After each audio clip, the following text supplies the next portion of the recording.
Bow for word of prayer. God, we thank you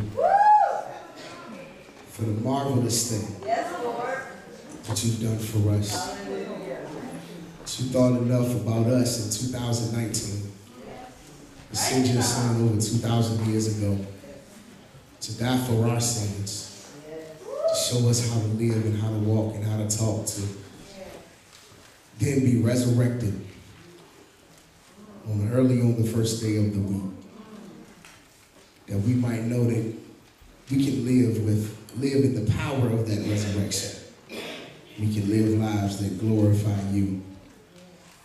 God, we're glad today. We're excited today for the marvelous thing that you did. God, we pray now that as you have spoken to us through the ministry of music, through the reading of scripture and prayer, period of giving, God, that you would now speak to us afresh from your word. God, that you would empower us and encourage us, that you would challenge us and convict us to be the disciples that you called us to be. And yes, even as we celebrate this Resurrection Sunday, God, we need to hear a word from you. Yes. So God, it's our prayer that you would punish not your people for the frailty of your preacher, but that you would instead use me in spite of me. That your people would be edified and you, God, would get all of the glory.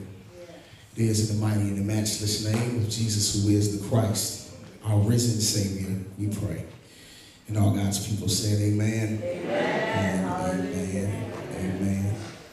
This morning, we're going to launch from John chapter 20, in the National Version, John chapter 20.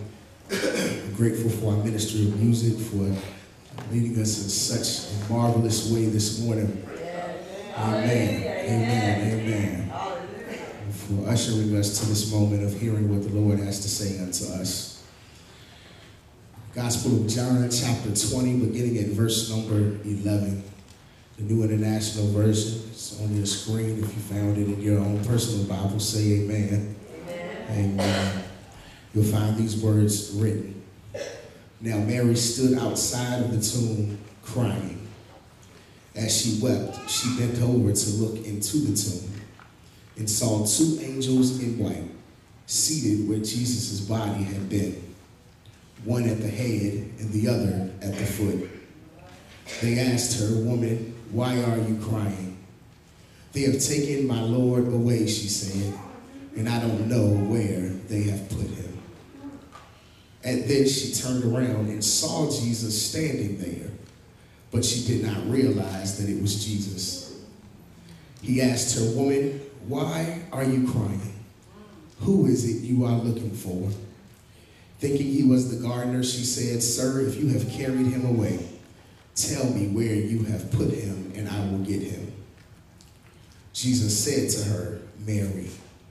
And she turned toward him and cried out in Aramaic, "Rabboni," which means teacher. Jesus said, "Do not hold on to me, for I have not yet ascended to the Father. Go instead to my brothers and tell them, I am ascending to my Father and your Father, to my God and your God." Mary Magdalene went to the disciples with the news, "I have seen the Lord." And she told them that he had said these things to her. Word of God for the people of God. Thanks be to God. This morning, for our time together on this Resurrection Sunday, I'd like us to consider the topic, resurrection responsibility. Resurrection responsibility. The weekend has been filled with chaos and uncertainty. The disciples of Jesus had witnessed their teacher, their Lord, their Messiah murdered at the hands of the Roman government, propelled by the conspirators of the temple leadership. The gruesome nature of the flogging and crucifixion loomed over the various places where the disciples had chosen to hide in fear and doubt about what would happen to them.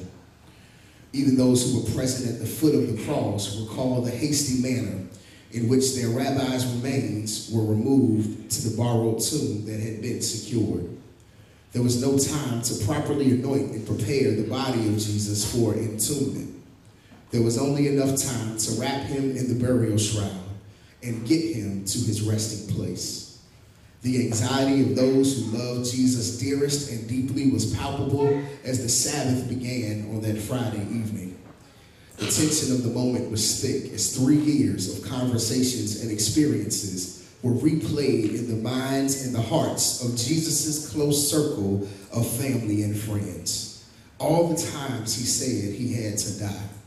All the times he told them that he would be raised from the dead. Destroy this temple, and in 3 days I will raise it up, he said. But as Friday turned to Saturday and Saturday turned to early on Sunday morning, they sit in bewilderment and disarray as they try to figure out what was next for them. Mary Magdalene arrives to the place where Jesus was buried, ready to finish the job of taking care of Jesus' body, when she discovers that the stone had been rolled away from the entrance of the tomb. Jesus' predictions about his own resurrection had spooked the Roman officials and religious leaders into placing a large stone over the entrance of the tomb. But now the stone was rolled away and Jesus' body was gone. Mary runs to give the report to Peter and John, who returned with her to the tomb to discover that the tomb is in fact empty. There is no body, but left behind are the remnants that show that a body was there and is now gone. The linen that was used to cover the body of Christ and the cloth that was used to cover his head was neatly folded by itself. Peter and John, having seen that the stone was rolled away and that the body had disappeared, decided to return to the place where they were staying. Perhaps they wanted to tell the other disciples what they had seen, or maybe it was because they didn't want to be around when the news got out that Jesus' body was gone. Either way, they left Mary Magdalene at the tomb by herself, distraught that Jesus was no longer there. This is where we pick up the story early on the first day of the week. Mary Magdalene was weeping at the graveside and peeked into the cave where Jesus was buried. And she saw something this time that she hadn't seen before. There were 2 men clothed in white, seated in the place where Jesus' body once lay. And they asked her the question, "Woman, why are you crying?" She tells them what she told the disciples just moments earlier. Jesus' body is gone, and she doesn't know where they took him. Then she turns around and actually sees Jesus, but she doesn't recognize that it's him. Jesus asked her the same questions the angels asked. Why are you crying, and who are you looking for? Mary mistakes Jesus for a gardener and tries to compel him to provide answers as to the location of Jesus' body. It is a bit of a mystery this morning why she doesn't recognize Jesus when she sees him. But the text tells us that when he speaks her name, she instantly recognizes that it is Jesus who had been speaking to her. She wasn't coming expecting to see Jesus alive. She was looking for a dead body. Some of the other gospel accounts of the resurrection would suggest that in Jesus' resurrected state, he was able to conceal his identity until he was ready to reveal himself. But Mary's case of misplaced intent and mistaken identity was quickly cured when Jesus said her name. There was something about his voice that removed all doubt that the one with whom she was now speaking was her Lord Jesus Christ. And this morning I pause right there to say that's good news for somebody today, because life oftentimes has a way of leaving us in lonely places with tear-filled eyes, heavy hearts, and confused minds. We can find ourselves struggling to make sense of what is going on around us. We expected bad, but we received worse. What we see all around us tells us that something is wrong, that something is off, and that things aren't what we anticipated. But when our eyes deceive us, we can always listen out for the voice of Jesus calling our name. The same voice that casted out demons, the same voice that healed all manner of diseases and disabilities, the same voice that spoke to the winds and the waves and said, "Peace, be still." When Jesus speaks to us, no matter what the situation is, we can find hope hope in hopelessness. When Jesus speaks to us, we can find light where there is darkness. When Jesus speaks to us, we can find stability where there was uncertainty. When Jesus speaks to us, we can find peace where there is confusion and chaos. When Jesus calls our name, we can know that even though it might not look like it right now, that everything is going to be all right. When she hears Jesus' voice calling her name, Mary turns toward him and cries out, Rabboni, meaning teacher. Mary is overwhelmed that she is now in the presence of Jesus. She falls down at his feet and grabs hold of him. This encounter with the resurrected Christ has turned her deep sorrow into exuberant and overwhelming joy. Mary has moved from weeping to worshiping. The very thing that she dreamed would happen has now taken place, and she is beside herself with emotions. This is a moment that she never wants to end. And Jesus' response to her adoration and excitement is to tell her to stop. Jesus tells Mary in verse 17, don't hold on to me. Go instead to my brothers and tell them I am ascending to my Father. Perhaps this might not seem strange to you, but as I read this, I was intrigued by the fact that Jesus was trying to cut this resurrection reunion short. It is interesting to think that Jesus would stop Mary in the midst of her rejoicing. Mary, who was just weeping and worrying, was now worshiping, and Jesus tells her to stop and to let go of him and redirect her energy into carrying the message to the gathering of fearful disciples. This was a moment of great joy. This was a moment of good news. Jesus, who was dead, is now alive. And yet Jesus recognized that the job was not done. Yes, he had completed the task of breaking the bondage of sin through submitting himself to death on a cross. And the blood that he shed covered the sins of all humanity. Jesus had conquered the power of sin, death, and the grave through his resurrection. But there was still more work to be done, because Jesus and Mary Magdalene were the only two who knew in this moment that Jesus was alive. The word needed to get out that everything that Jesus said would happen has happened. The death and the resurrection. The world needed to hear the good news that Jesus lives, and he gave Mary the responsibility to carry the message of the resurrection. Every year we come to this season of our holy observance of the crucifixion, the burial, and the resurrection of Jesus Christ. This is the most holy time for our faith. In fact, the resurrection is the event on which our faith is built. If Jesus doesn't get up, we're not talking about it 2,000 years later. Yet the caution for us is that these moments of holy reflection don't become a habitual yearly observance that's dictated by the liturgical calendar and lunar cycles. The temptation becomes falling into the trap of missing the transformative power of the resurrection just because we can mark its commemoration every year on the calendar. Contrary to the traditions that we have formed in our culture, the resurrection isn't about bunnies. It's not about eggs. It's not about new clothes. It's not about spring colors. It's not about any of that stuff. Those things are nice, but they aren't the reason. As disciples of Jesus Christ, this weekend is about being set free, being free from the penalty of sin, and being free to live in the power of the resurrection.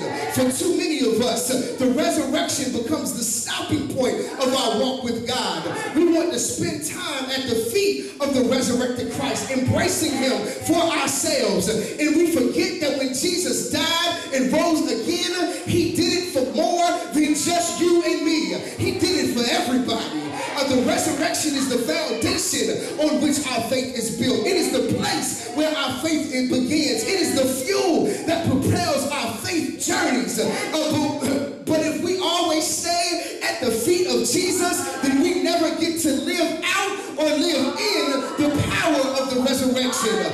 Jesus didn't die on Friday and get up on Sunday for us to stay in the same place of stagnation or a posture of regression.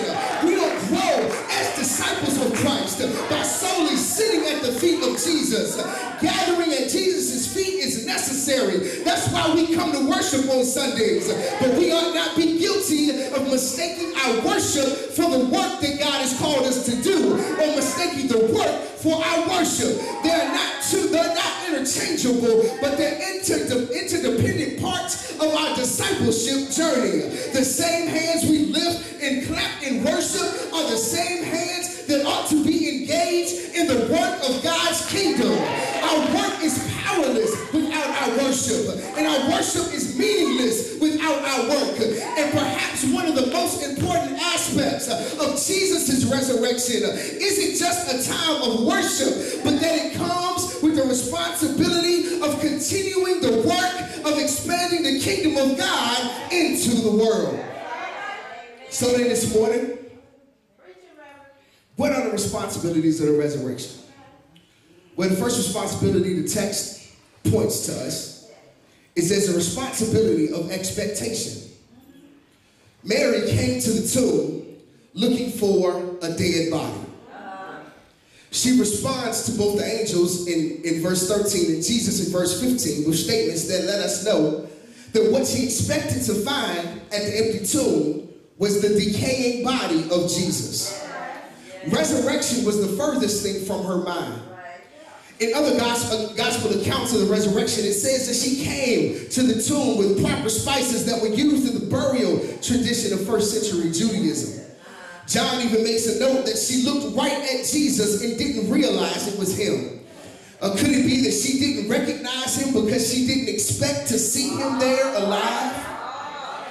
Jesus told his followers in John 10, I lay down my life only to take it up again. No one takes it from me, but I lay it down of my own accord, and I have authority to lay it down and authority to take it up again. And very possibly, if she had heeded the words of her teacher, she would have been able to see that the neatly folded burial linen and the emptiness of the tomb didn't mean that someone had stolen Jesus' body, but that Jesus, in fact, had invoked his divine authority to pick his life back up again. Now, this isn't to make Mary look bad this morning, because the reality is that we've all fallen victim to having expectations that don't match the power of the God we claim to serve. The question that Jesus raises to Mary is key. Who is it that you are looking for? When you got dressed this morning, who is it that you were looking for? On your way to church today, who is it that you were looking for? When you came into the house of the Lord this morning, who is it that you were looking for? What did you expect for God to do in this place today? Or what do you expect for God to do in your life? Or perhaps the reason we don't experience the fullness of the power of God in our lives is because our expectations aren't high enough.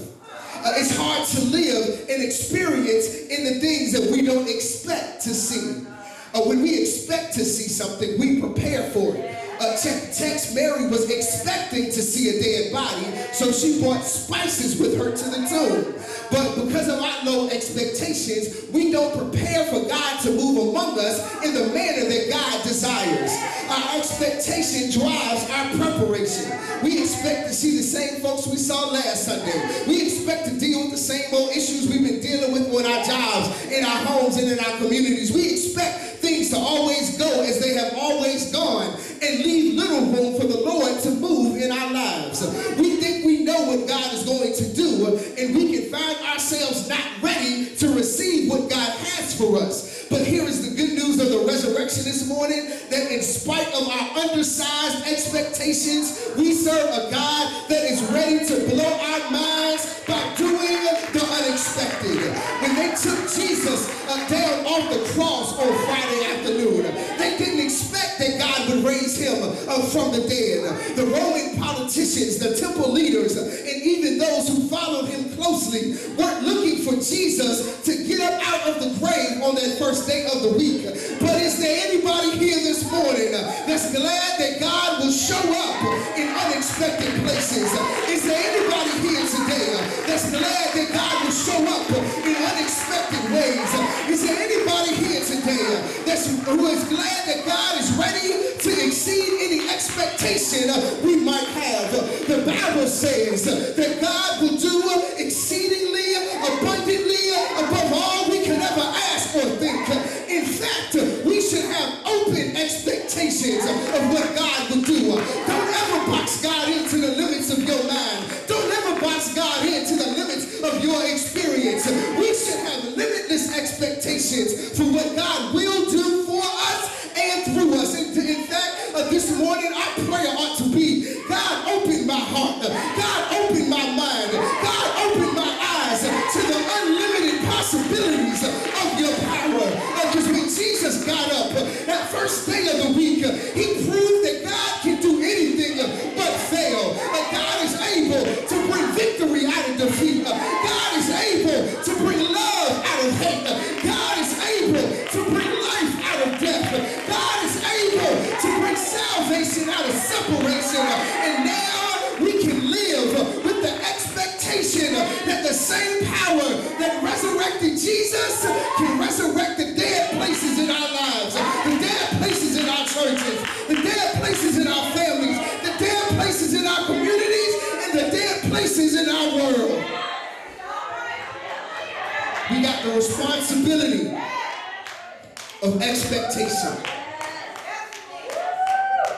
Not only that, text continues to help us. Not only do we have the responsibility of expectation, but we have the responsibility of participation. Verse 17, Jesus tells Mary not to hold on to him, but instead to go and give a message to his brothers. This great miracle has taken place. Jesus is alive, and Mary is the first person to have the good news to share with a disciple. She hasn't just seen an empty tomb like Peter and John, but she has seen the Lord alive and well. Not a ghost, not a hologram, but in fact the real live Jesus. The text says that she has actually embraced the living Christ.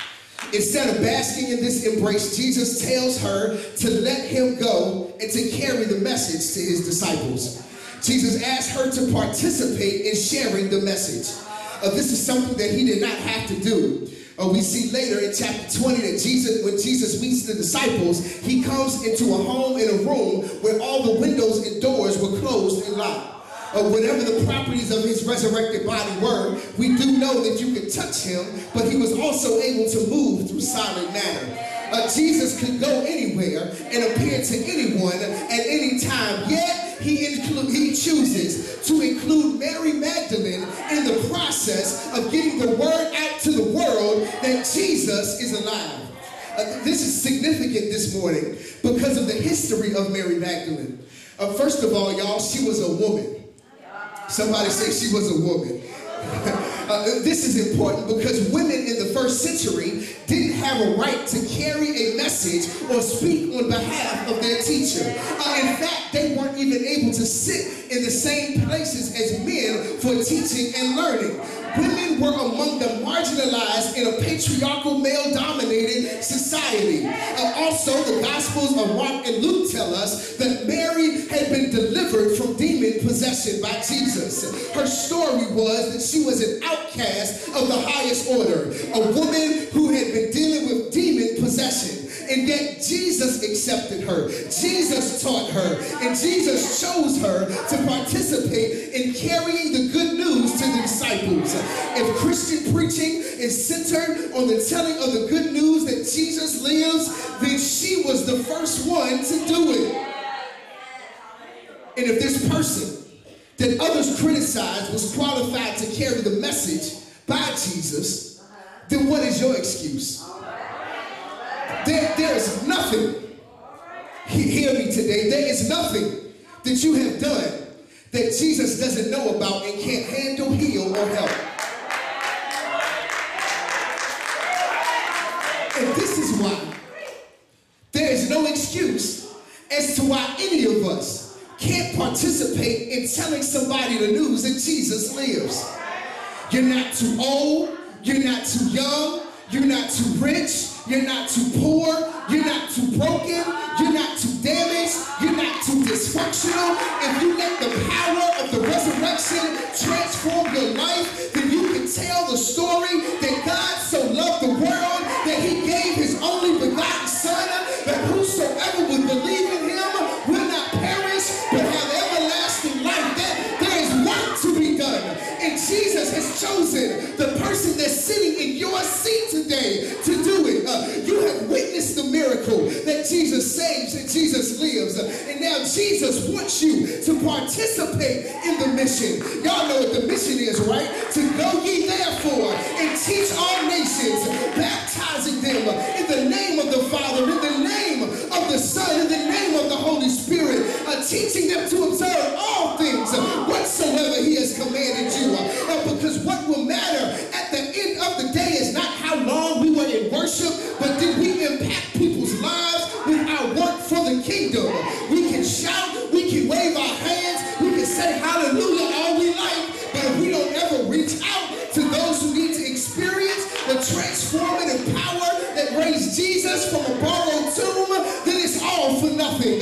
Jesus didn't lay down his life for us to be selfish with the power of his blood and the power of his resurrection. We just have to tell the story and live the story and let God do the rest. The kingdom of God doesn't advance when church folks continue to sit on their hands, to sit in their pews, and to sit in the church. We can't worship our resurrected Savior and not do the work he has called for us to do. So it's time for us to stop spectating and start participating. It's time for you to get off the bench and get into the game. It's time to go to work. It's time to go to work. Good news is it's work for everybody. It's enough work for you, enough work for me, and we work together, we might be able to change some things. We have the responsibility of expectation, responsibility of participation. Then we have the responsibility of reconciliation. Check the message that Jesus gives Mary to carry. This one is a message of good news, but look how he describes the disciples and their relationship to him and to God. Verse 17, he tells Mary to tell his brothers that I am ascending to my Father and your Father, my God and your God. This is notable because the disciples were among the first people to desert and deny Jesus just a few days earlier. Y'all know the story. Most of the disciples scattered from the garden when Jesus was betrayed by Judas and arrested by the chief priest and Roman guards. Peter followed, but eventually ended up denying his relationship with Jesus when he was discovered in the courtyard of the chief priest. In a time when good friends, even brothers, should stand up and stand in solidarity with him, they left him to face the brutality of Roman capital punishment by himself.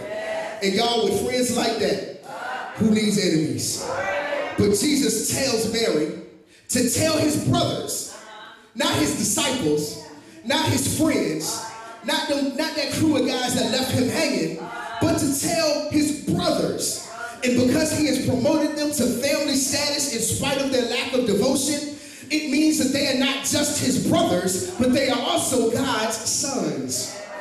The term brother and father carry social implications that were important in the first century.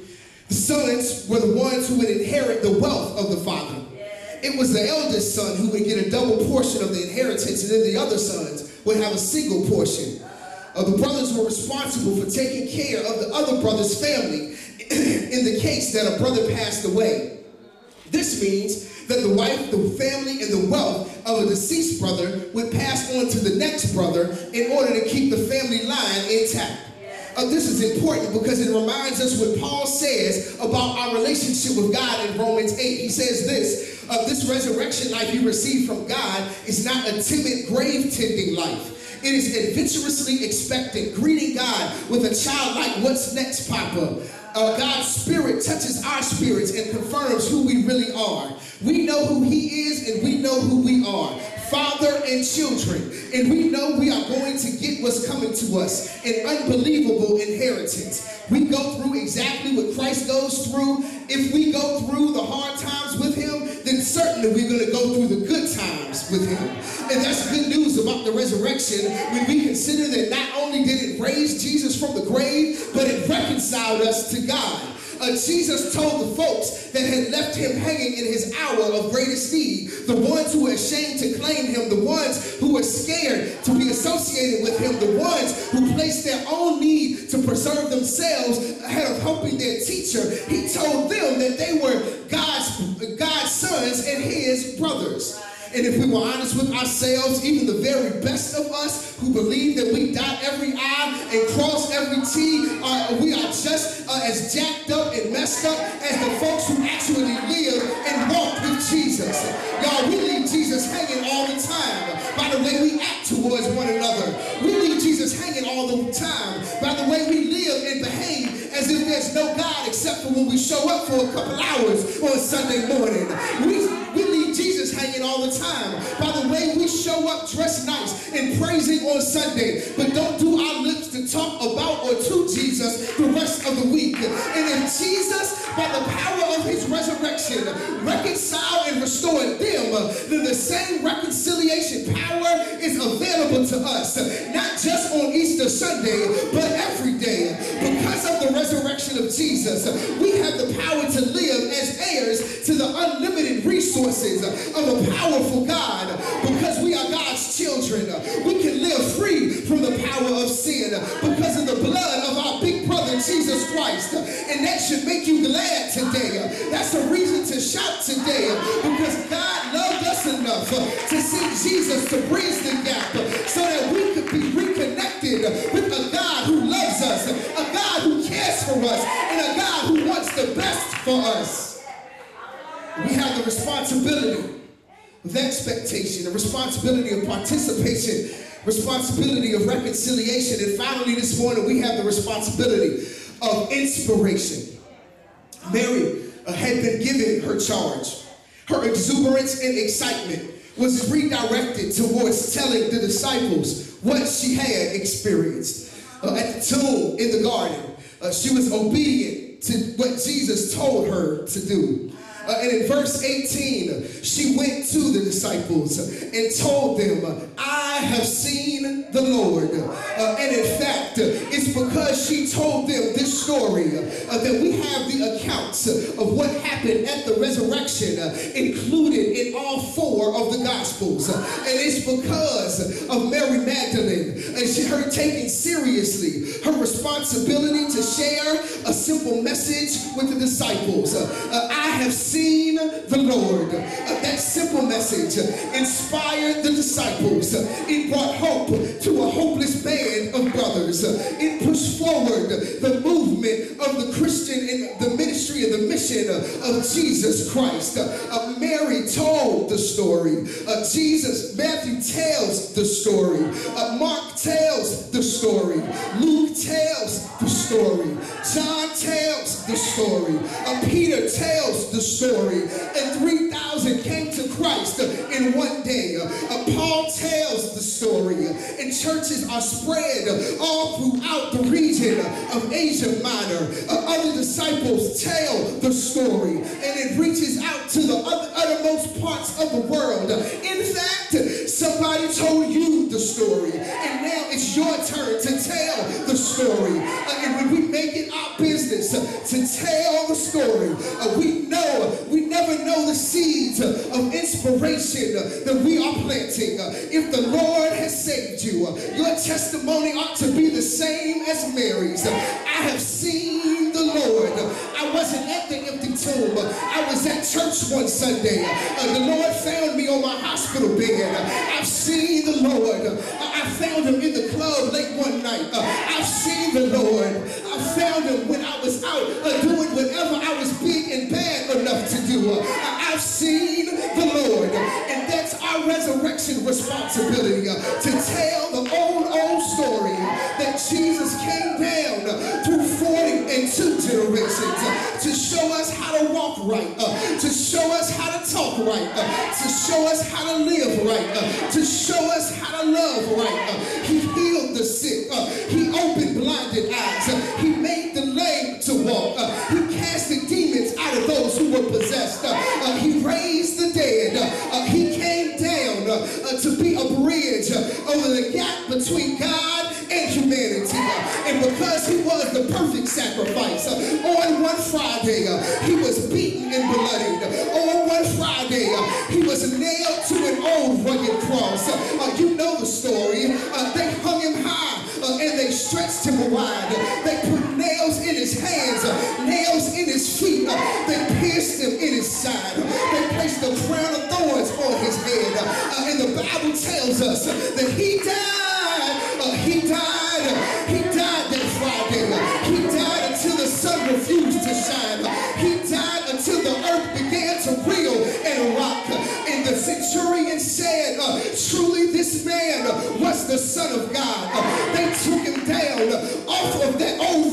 cross, and they placed him in a borrowed tomb. But early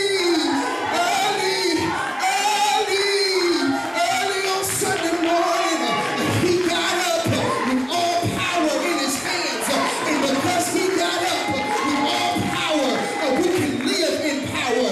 And it's our responsibility to walk in the power of the resurrection, to let the world know that we serve a risen Savior. He's in the world today. He walks with me and he talks with me along life's narrow way. He lives salvation to impart. You ask me how, I know he lives within my heart. And we have the responsibility to go out and tell the world that Jesus lives today. Jesus said it, the songwriter said it like this: how to reach the masses, men of every birth. For an answer, Jesus gave the key, that if I be lifted up from the earth, I'll draw all men unto me. Lift him up, lift him up, lift him up on your job, lift him up in your home, lift him up in the community, lift him up in your school, lift him up. Still he speaks from eternity, that if I be lifted up from the earth, I'll draw all men unto me. Is there anybody in the building today who's ready to lift him up? Is there anybody in the building today who's going to lift him up, not just today, but going to lift him up on Monday, lift him up on Tuesday, lift him up on Wednesday, lift him up on Thursday, lift him up on Friday, lift him up on Saturday, lift him up when your boss getting on your nerves, lift him up when your children are dancing on your last nerves, lift him up when you can't stand your spouse, lift him up when the church folks are talking about you behind your back, lift him up even though our communities are broken, lift him up. Say yeah, say yeah, say yeah. Lift him up, lift him up, lift him up. Still he speaks from eternity. It's our responsibility. Jesus gave it to Mary, and Jesus gave it to us. He said in Acts 1:8 that you will be my witnesses. Jerusalem, Judea, Samaria, and the uttermost parts of the world. He gave it to us. It's our responsibility to lift them up. So you want to lift them up this week, so that somebody can know that Jesus loves them, and Jesus will transform their lives. Come on, let's stand all over the building today.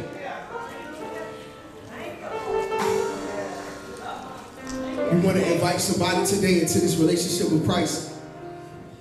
We preach, we sing, we pray, we read scripture, but it's also that you can get connected into a real relationship with Jesus Christ. Many of us have had that experience. We walk with Christ every day.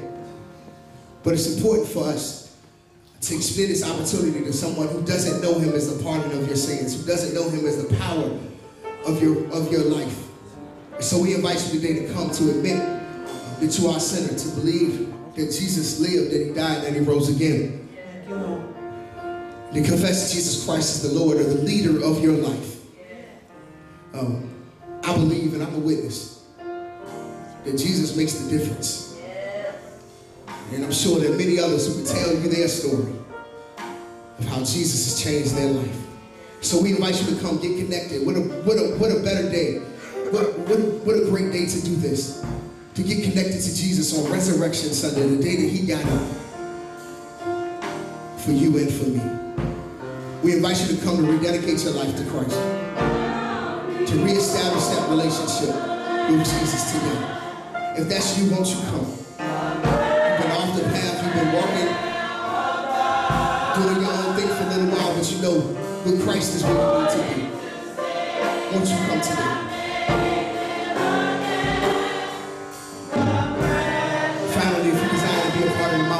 Carmel Baptist Church family, we invite you to come. Now behold, we invite you to come and be a part of what God is up to in this season. So choir continues to sing. Won't you come? Deacons are walking the aisle, ready to walk with you. Won't you come?